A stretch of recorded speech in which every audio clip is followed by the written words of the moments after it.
रानिंनि data एकेबारे सफैथारबाय।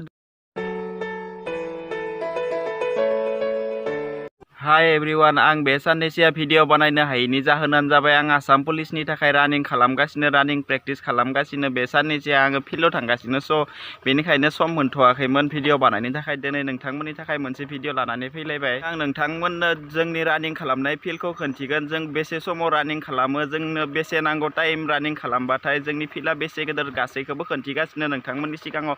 नोंथांमोना खालि आंनि भिडिअखौ नायबायल' था दा जोबजासिम। Was it the voice? Was it the fire burning in me? All of the noise turned into choirs of harmony.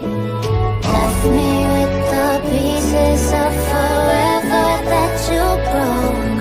But since you left me alone, I've been high.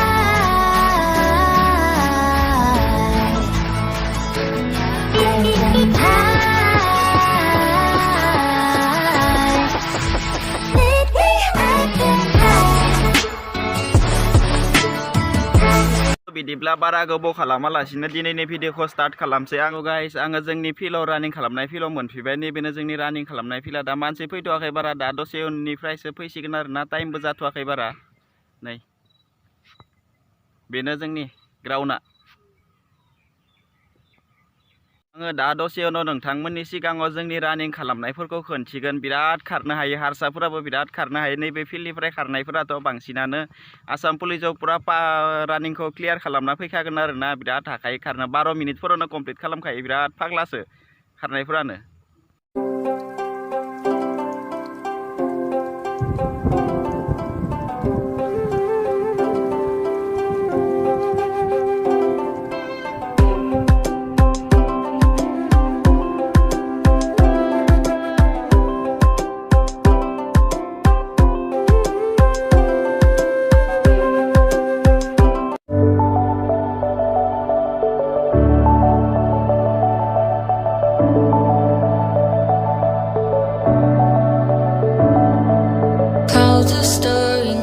Sky, I was always in denial of what I saw right in front of me.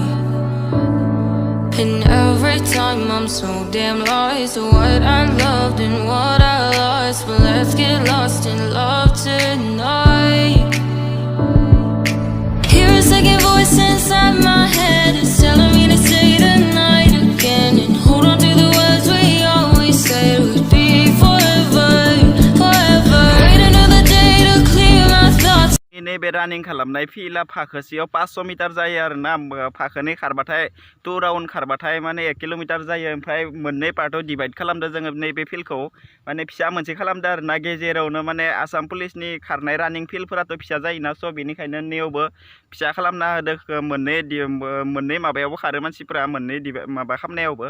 फिसा मोनसेयाव 300 मिटारसो जायो, ओमफ्राय गिदिर मोनसेयाव 500 metre जाखायो आरोना। फाखोसेयावनो 500 मिटारखा, पुरा आधा किल'मिटारखा फाखोसेयावनो। रानिंनि डेटा एकेबारे सफैथारबाय। ओमफ्राय खारनायखौथ' हाखागोन बायदि मोनखादो, बेयाव टाइमा मिलायखायो। ओमफ्राय ओजों थांनानै माने जुदि अखा हाया आरोना, जुदि रानिंनि फिल्डआ माने आसाम पुलिसनि फिल्डआ जुदि हाब्रु जाया, अब्लाथ' हाखागोन, पुरा सिउरखा पास खालामनो हाखागोन। बेनि थाखाय आङो फिल्डआव बारा गोबाव थायासै। दिनै दाखालि जोंनि फिल्डआव 6 जन 7 जनसो सिख्लाखा माने बर' हिन्जावसाफोर खारनो फैयोमोन आरोना। सानैया पास खालामबाय होननाय खोनादों आङो, माने सानैया रानिं क्लियार खालामना फैबाय होननाय खोनादों। दा नंगौना नङा? अखा हाबाय थानायनि थाखाय आङो दिनै फिल्डआव बारा गोबाव थायासै। आं न'आव फैबाय, दिनै खोमसि जाबायबो आरो अखाबो हाबाय थादों। आं दिनै पुरा पाक्का आङो दिनै माबा गगा मोनखागोन, बिराद अखा सिजादों दिनै। जुदि आंनि चेनेलाव सोरबाफोर गोदान भिउवार्स फैदों, बिसोरो भिडिअखौ लाइक खालामनायजों लोगोसे आंनि इउटुब चेनेलखौ साबस्क्राइब खालामलां प्लिज।